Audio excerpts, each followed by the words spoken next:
Hi everyone and welcome to a new Path of Exile video. Today we are going to talk about another build for the upcoming Endless Heist event. This time we are doing a Bane, Essence Drain, Occultist.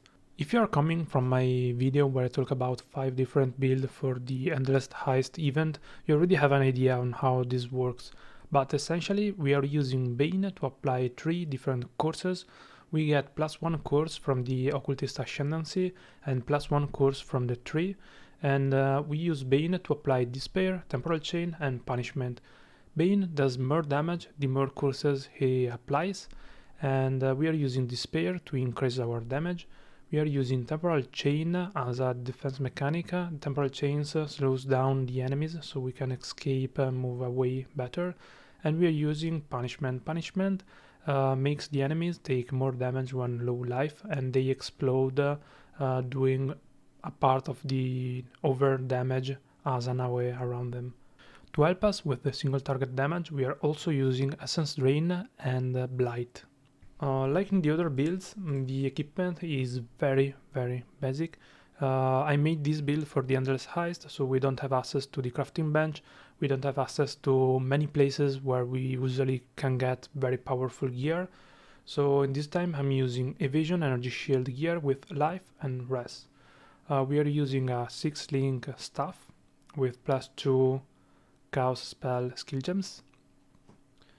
And the rest is pretty basic. We are using a Panicked Life Flask. You can use an instant Life Flask. We don't really need an Enduring Mana Flask this time. We are using a Granite to give us some physical damage reduction. The Granite Flask alone gives us 20% damage reduction, which is amazing. We are using a Quicksilver Flask for movement speed, Jade Flask to further boost our evade chance, and we are using a Quartz Flask for Dispel Suppression and Dephasing. Regarding the tree, let's look at the leveling trees. So we start by taking spell damage, life and mana, some elemental resist, some stats. We are taking more mana, some energy shield, and we take right away the increased area effect and area damage. By leveling we are using Chaos spells, so we are using Essence Drain Contagion till we get Bane. We will get Bane around level 31, and essentially for level 22 we can already go with the endgame setup. So area damage is very good for us, and we are taking life. This is a life build. At level 35 with the normal lab we are taking Void Beacon to increase our damage, and we move up here to take chaos damage, here to take life, and here to take mana reservation efficiency, so we can run some auras. At level 55 we take Withering Presence, so we can do more damage with the chaos spells. We are taking +1 course here, so now we can apply 2 courses with Bane. We are using a staff, so we can get more spell damage while wielding a staff here. We are taking chaos damage here, and then we use Ghost Dance with the Soul Thief. Since we are using Evasion and Energy Shield gear, this is a mistake. This helps us with the survivability a lot. And also we take this Evasion Energy Shield Mastery, and then we start moving down here.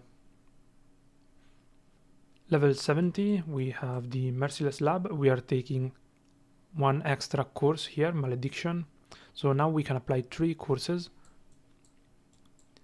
and we take the Life Mastery here with the Vitality Reservation. We are taking Chaos damage and damage over time here. We are taking life, we are taking stats, we are taking the Chaos damage over time multiplier here, and Grace Mana Reservation here. At level 80 we have the Uber Lab, so we can take Profane Bloom to get more damage.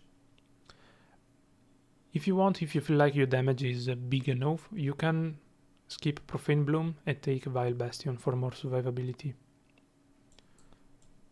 Regarding the 3, we are taking the mastery here, cast damage over time multiplier, for per 4% chaos resist.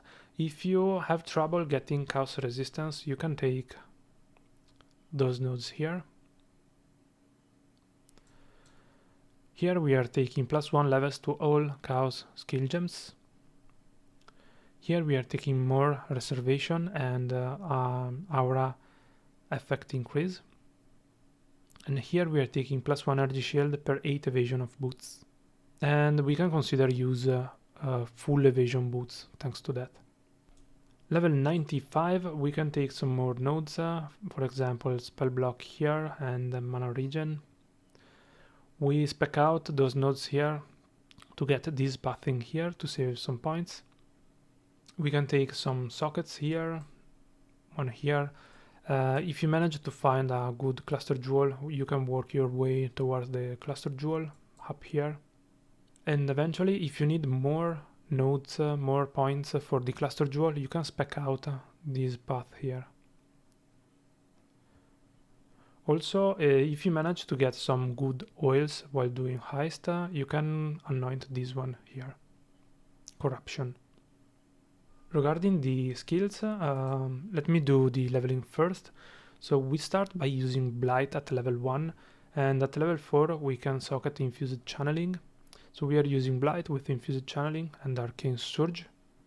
Arcane Surge is boosting our spell damage, and you need to keep it low level, like level 4 at maximum. At level 4 we also get Contagion, so we can start to use Contagion. At level 8 we socket Contagion with Void Manipulation and Arcane Surge. If you have Arcane Surge at level 4, with 1 Contagion you should be able to trigger the Arcane Surge.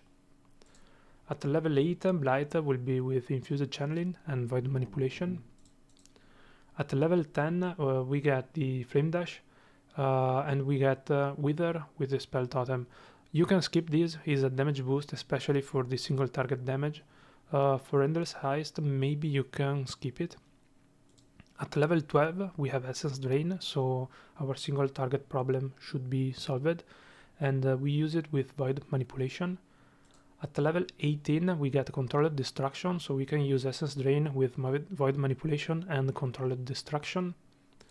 At level 24 we get Bane, so we are using Bane with Despair, Controlled Extraction and Void Manipulation. As soon as we get this node here, which we will be getting around level 40 I think, we can use Bane with 2 courses. And if you want, you can drop either Void Manipulation or Controlled Destruction. At level 24 we get some auras, we can use Malevolence and Discipline at first. At level 31 we are getting Swift Affliction, so we can use Essence Drain with Void Manipulation, Swift Affliction and Controlled Destruction. And from now on we can work our way towards the endgame setup. The endgame setup is 6 link with Bane, Despair, Temporal Chain and Punishment. The cores are in this order, and then we use Void Manipulation and Controller Destruction to boost our damage further. Essence Drain is with Void Manipulations, with Affliction, Controlled Extraction, Efficacy and eventually Empower. Auras we are using Grace, Val Grace if you can get it, Malevolence, Val Discipline and Vitality. If you have to Vol the skill yourself, I will give priority to Val Discipline and then Val Grace. 4 link with Blight, Infused Channeling, Void Manipulation, Controlled Destruction. As mentioned earlier, we are using Bane on the packs or on the uniques. Then we are using Essence Drain if we need more single target damage, and during the downtime we are using Blight to do damage. Blight is also applying Hindered to enemies, and they take more chaos damage. Then we are using Flame Dash with Arcane Surge at level 4 for the movement skill, and Steel Skin on the left mouse click, so we can get more survivability with it. At level 95 with some basic gear and no cluster jewel, we have about 4.2k life, 1.8k energy shield, 70% evade chance, 20% physical damage reduction, and we also have some block, some spell block, some spell suppression, which isn't much, but is helping. The cool thing about this build is that with Essence Drain, we are actually getting a lot of life regen, because we get 0.5% of the damage as a regen, and we are, with this build right here, we are getting about 1.5k life regen, which is a lot. Also, with Bane, we are applying Temporal Chain, so is not tanky the build, but it can survive very well. And I think in Heist will perform very well, because when you're opening the doors, you can just throw one Bane and delete everything. If there is a general or a strong rare monster or a unique, you can also throw in an Essence Drain, and while you are regenning, you can use Blight to do more damage. There is nothing else much to say about this build. It's pretty simple, yet very strong. I still have to decide what to play, but I will probably play this one because it's so cool, so easy to play, so easy to scale the damage, that it will be very fun. So if you have any question, please feel free to leave a comment down below. I will do my best to answer as fast as possible. Leave a like if you enjoyed this video, subscribe if you want more video like this, and thank you very much for watching. Stay safe, Exile.